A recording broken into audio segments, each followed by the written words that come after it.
So ito muna, una text message muna. Sabi ko, siyempre wala, kahapon ko lang nalaman, mga anong oras na kagabi nalaman ko. Mga alas 8:16 may nag-forward sa akin na na-interview nga sila ni Makagago. Hindi ko naman alam.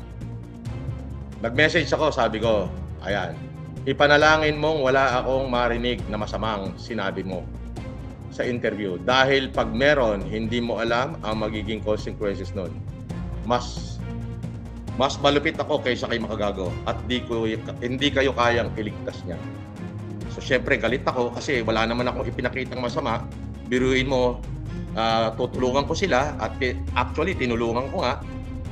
Isang biyahe lang naman yung ginawa namin, round trip lang.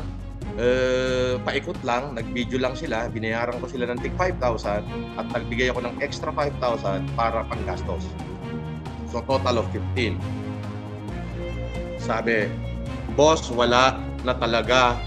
Boss, ang tawag sa akin sira na mental health and hindi na kami makapasok. Kailangan namin magsalita para malinis po pangalan namin dahil kung hindi po, sino po ang gagawa nun para sa amin?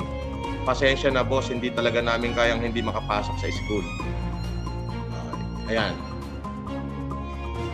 Pasensya na raw boss, hindi namin kayang makapasok sa school. Sabi ko, ipanalangin mo na wala akong marinig na masama.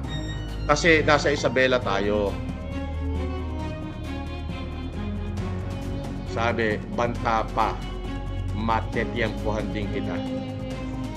Ulul, tiyempohin mo mukha mo. Sabi ni